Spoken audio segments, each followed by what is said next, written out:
сегодня хотела бы выразить большую благодарность всем, кто присутствует на мероприятии нашем. Конечно, это вам, уважаемые студенты, это инициатору мероприятия, общественные организации, Собор русских Республики Башкортостан. И это, конечно, нашим героям, участникам боевых действий. «Честь имею». Именно так назывался патриотический урок, организованный для студентов Уфимского колледжа статистики, информатики и вычислительной техники. Мероприятие Собора русских Башкортостана совместно с Центральной городской детской библиотекой имени Шагита Кудайбердина было посвящено 81-й годовщине победы в Великой Отечественной войне. Директор централизованной системы детских библиотек города Альфия Асфандиярова отметила важность таких встреч. Собор русских Башкортостана проводит множество мероприятий по сохранению исторической памяти русской культуры. Уроки мужества, посвященные подвигам героев Великой Отечественной войны, участников специальной военной операции, всегда проходят очень душевно, в теплой, дружеской атмосфере. Вот наш президент, знаете, сказал замечательные слова. Он сказал, знаете, почему мы непобедимы? Потому что какой бы ни была война, только русскому народу свойственно, независимо ни от чего служения. А служение это не только служить и погибать, и, наверное, с винтовкой и автоматом находиться. Это честно выполнять свою работу. Каждый на своем месте, честно. Любить свою родину, независимо, какая она. Мы же любим своих родителей, маму, папу. И когда идет война, осуждать никого нельзя, тем более говорить плохо о своей стране. И вот наш президент сказал, только наша страна может сплотиться, собирать носочки, вязать что-то теплое, передавать, футболочки. Не обязательно слишком много, да, кто как может. О деятельности собора, направленной на сохранение исторической памяти, рассказала Наталья Чебрикина. Она с начала специальной военной операции принимает участие в отправке гуманитарной помощи за ленточку, регулярно возит необходимые грузы на линию фронта и в госпитали. Ее речь была эмоциональной и трогательной. Что очень важно, эти уроки, эти встречи с молодыми людьми, подрастающим поколением нашей республики, они проходят не заученно и формально, а именно вот в таком живом ключе, когда мы приглашаем людей, которые непосредственно были участниками всех мероприятий, о которых мы говорим. Все переплетается в нашей жизни, идет в одном русле. Мы тоже обращаем на это внимание, что важно соединить вот эти две дороги, дороги прошлого и будущего. И сегодня, я думаю, на этом мероприятии как раз это все сошлось. Такое живое участие наших детей из колледжа, которые сегодня присутствовали, видя их глаза, их отношения, я думаю, что все в нашей республике будет хорошо, все в нашей стране будет хорошо. Не просто было сдержать слезы, слушая выступления участников специальной военной операции, ветеранов боевых действий в Афганистане.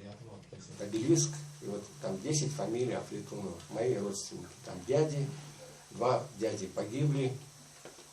Отец у меня, слава богу, он вернулся с вами, но, к сожалению, рано ушел из жизни. Не было всего полгода.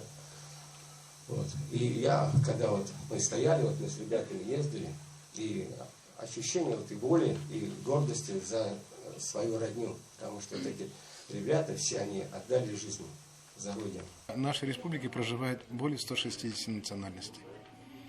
И мы стараемся уроками патриотического воспитания привить нашему подрастающему поколению любовь к родине, патриотизм. И вот сегодняшнее мероприятие, которое мы провели с другими ветеранами боевых действий, другими организациями, оставило очень хорошее впечатление, потому что ребята были заинтересованы узнать что-то новое о нашей истории, о наших бойцах, которые воевали в Афганистане, выполняли интернациональный долг, и о бойцах, которые на сегодняшний день на поле брани, на СВО защищают целостность нашей страны. Естественно, кто, если не мы, будем им все это рассказывать, все это объяснять. В основном наши дети компьютерных технологий, им не хватает живого общения. Трогательными были воспоминания человека-легенды из 9-й роты Ирика Афлятунова.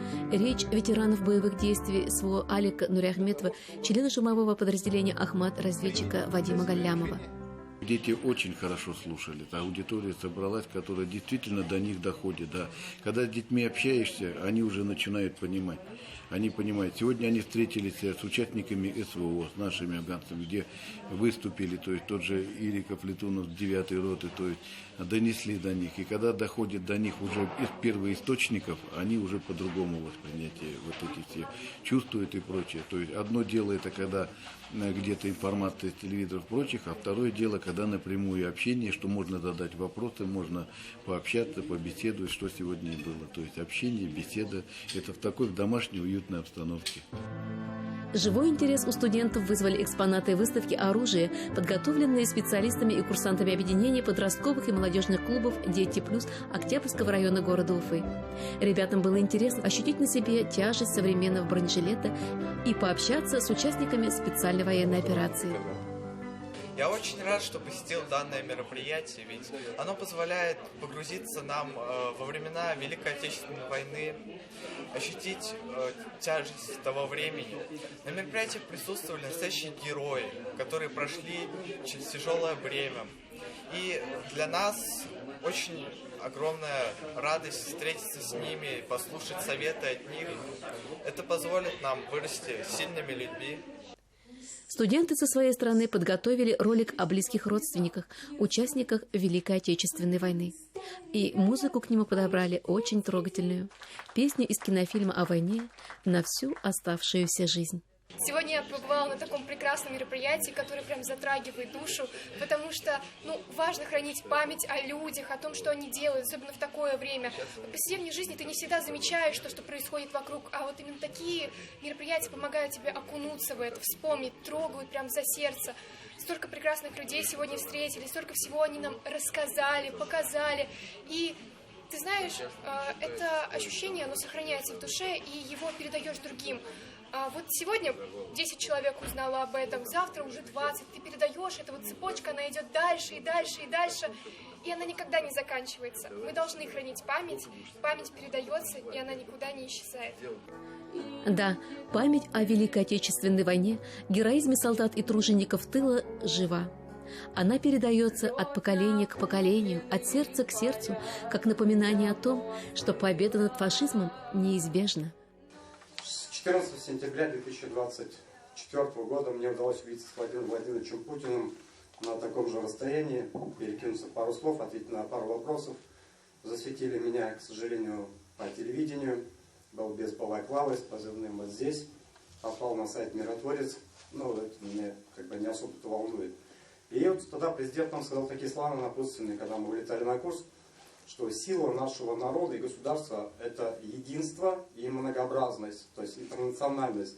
Мы, невзирая на то, что как хохлы делят нас там на москалей, на каких-то, мы не делим. Мы с уважением относимся к любой национальности.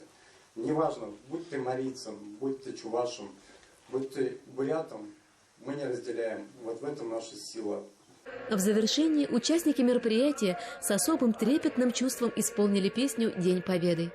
Такие живые уроки истории позволяют освежить память и становятся источником духовной силы для подрастающего поколения.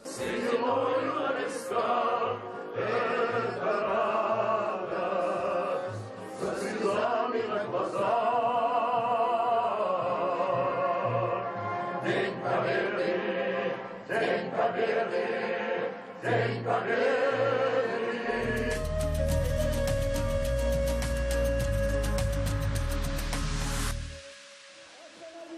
20 мая в столице Башкортостана состоялось торжественное мероприятие, посвященное старту обратного отсчета 35 дней до 3-й Всероссийской детской фольклориады. Событие прошло в рамках закрытия творческого сезона Государственного концертного зала «Башкортостан», сцена которого объединит ведущих мастеров народного творчества и юных исполнителей. Всего месяц остается до этого крупного масштабного проекта Всероссийской детской фольклориады. И очень символично, что она проходит в Республике Башкортостан, потому что идея ее проведения родилась именно здесь, после того, как мы проводили Всемирную фольклориаду. Но по условиям той фольклориады всего один коллектив от страны мог представлять Россию. И тогда мы подумали, а почему бы нам с нашей большой многообразной культурой разных народов не сделать свою собственную фольклориаду, и будет здорово, если она будет именно детской. И вот уже третья фольклориада вновь вернулась в Уфу, где, собственно, и родилась идея проведения этого проекта. Первые две фольклориады с большим успехом прошли в Чувашской республике и в Республике Татарстан. И сегодня мы даем старт обратного отсчета уже третьей детской фольклориаде здесь, в гостеприимной Уфе. С 23 по 27 июня 2026 года Республика Башкортостан примет третью Всероссийскую детскую фольклориаду.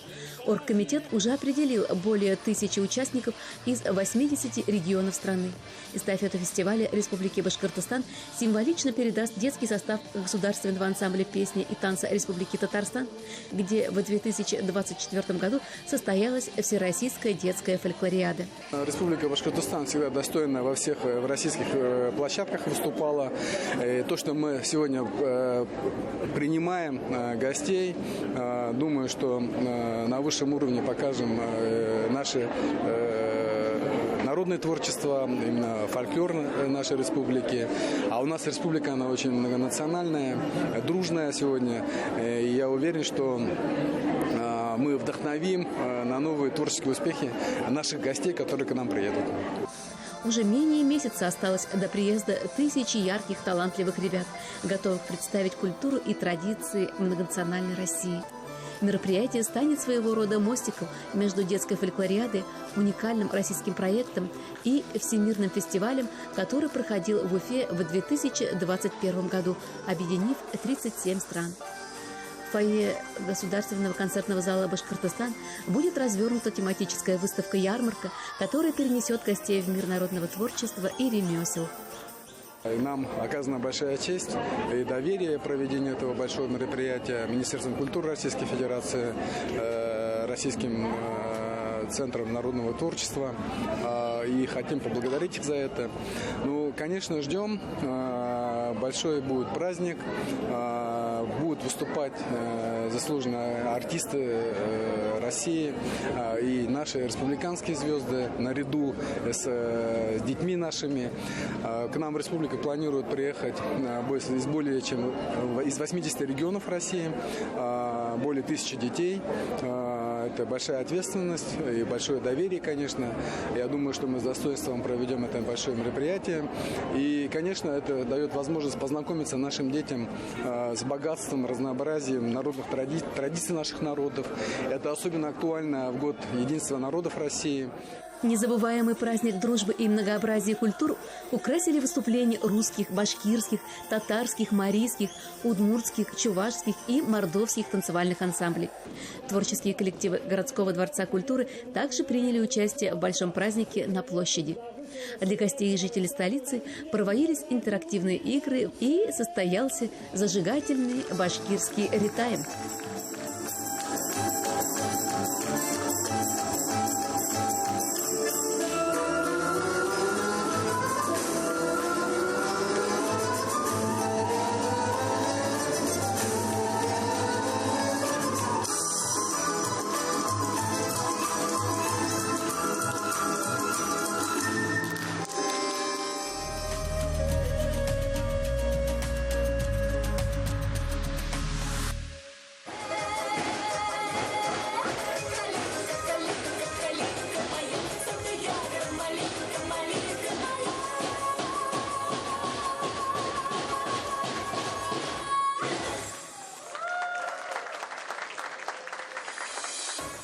Великий и могучий.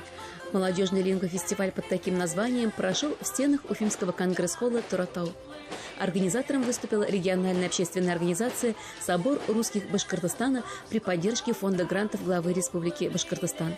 Мероприятие началось с тематического концерта с участием солистов и творческих коллективов городского дворца культуры города Уфы.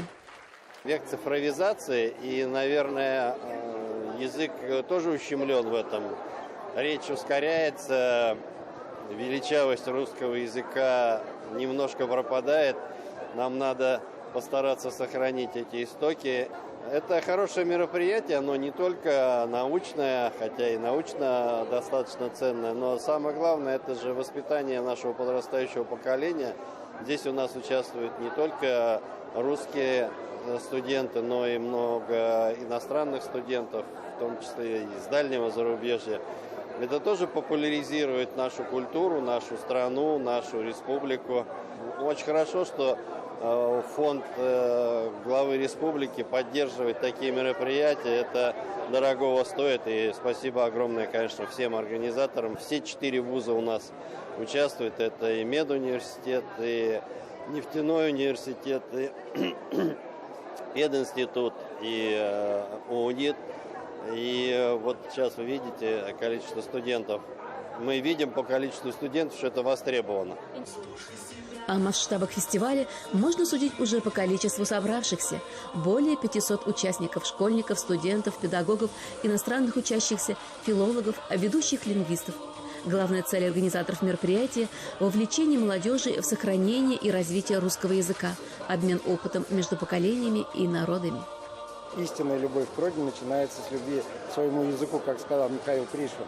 Поэтому отрадно, что на основе изучения русского языка и в нашей многонациональной стране, нашей многонациональной республике Башкортостан ценится, что мы изучаем и все другие языки. И это такой симбиоз получается в рамках научно-практической конференции. Хорошо, что конференция не просто научные доклады, это обсуждение, выработка каких-то направлений движения по изучению не только русского языка, но и многих других языков. Это общение, прежде всего, это изучение каких-то нюансов. Поэтому я надеюсь, что и Собор русских Башкортостана к этому имеет непосредственное отношение, что эта научно-практическая конференция будет еще повторяться неоднократно, и думаю, что будут положительные результаты. В фойе была организована выставка-презентация лучших проектов отделений региональной общественной организации «Собор русских Башкортостана», направленных на сохранение и развитие русского языка. Региональное отделение Собора русских Башкортостана ведет важную, социально значимую деятельность, направленную не только на сохранение и развитие русского языка, но в том числе и поддержку культуры, спорта, популяризацию традиционных семейных ценностей. Это уже 7-й проект, который получает поддержку в конкурсе фонда грантов главы Республики Башкортостан.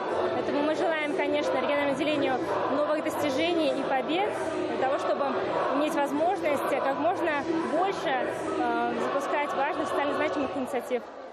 А для гостей работали интерактивные мастер-классы, лоскутное полотно славянских пословиц, старинный фольклорный вокал и другие. Все желающие могли принять в них участие.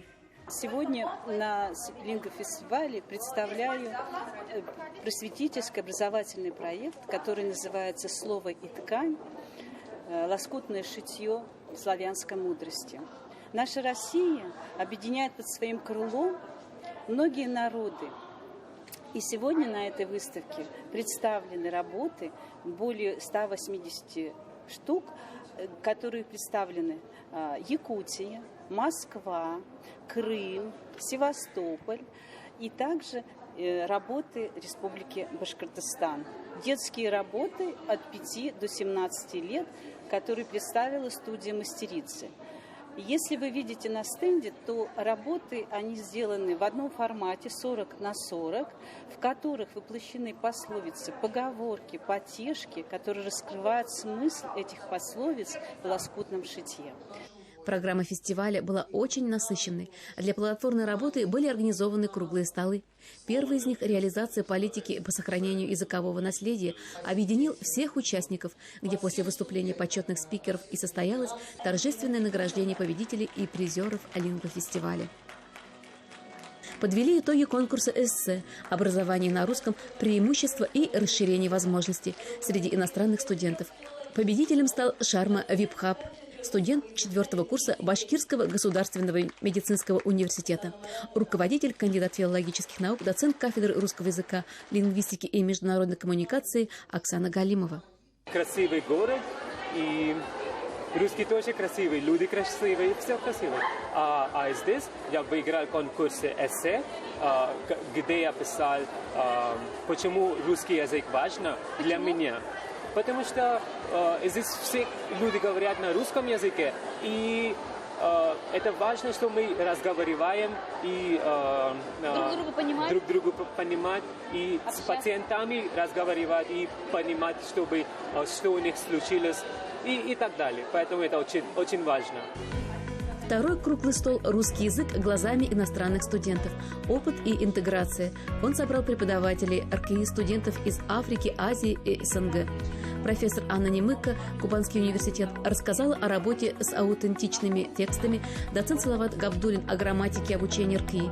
Интересными личными историями поделились иностранные студенты из Зимбабве, Кыргызстана и других стран. Учусь на 3-м курсе в Уфимском университете науки и технологий. Мне Уфа очень нравится. Я первый раз участвую на молодежный лингвофестивале. Мне очень понравилось. Третий круглый стол «Русский язык в цифровой среде. Вызовы и возможности». Проектный подход в сохранении языка. Его участники затронули актуальную тему трансформации языка под влиянием соцсетей. Многие доклады были посвящены конкретным проектным методикам от школьного учебника, как поликодового ансамбля, до невербальных средств коммуникации в цифре. Я, Гурьев Денис, из города Бирска. Впервые прибыл на данное мероприятие, являюсь победителем в номинации «Живое слово» с работой по чтению Александра Ивановича Куприна «Гранатовый браслет». Я считаю, что в современном мире, особенно в наше время, необходимо поддерживать русский язык и укреплять его, не давать проходить его англицизмам и так далее. Считаю, что данный конкурс очень современный и своевременный. Сегодня мероприятие для нашей молодежи. Популяризация русского языка, языка нашего государства, основного языка. Ассамблея народов России как раз-таки проводится очень большая работа по поддержке наших родных языков и по реализации стратегии государственной национальной политики.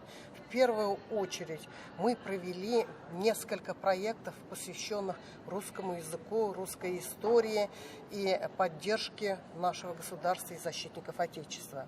«Живое слово. Сила русского языка» – основной проект Ассамблеи народов России, где участвуют представители всех народов нашей Российской Федерации.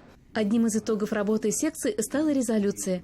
Лингвофестиваль должен стать ежегодной площадкой для творческой самореализации молодежи. Сегодня был хороший день, потому что мы были на мастер-классе, как это был фестиваль, но у нас было на мастер-классе для русский язык тоже, но я познакомился много людей из другой страны, как индусские студенты, но я очень рад, потому что мы изучаем русский язык.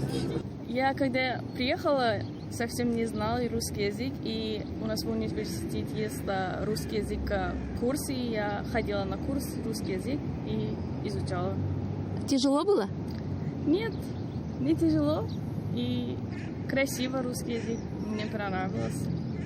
Как проникновенно заметил писатель Константин Паустовский, нам дарован богатейший, меткий, могучий и поистине волшебный русский язык. Пусть он послужит надежным мостом дружбы, объединяя народы и открывая пространство для искреннего диалога.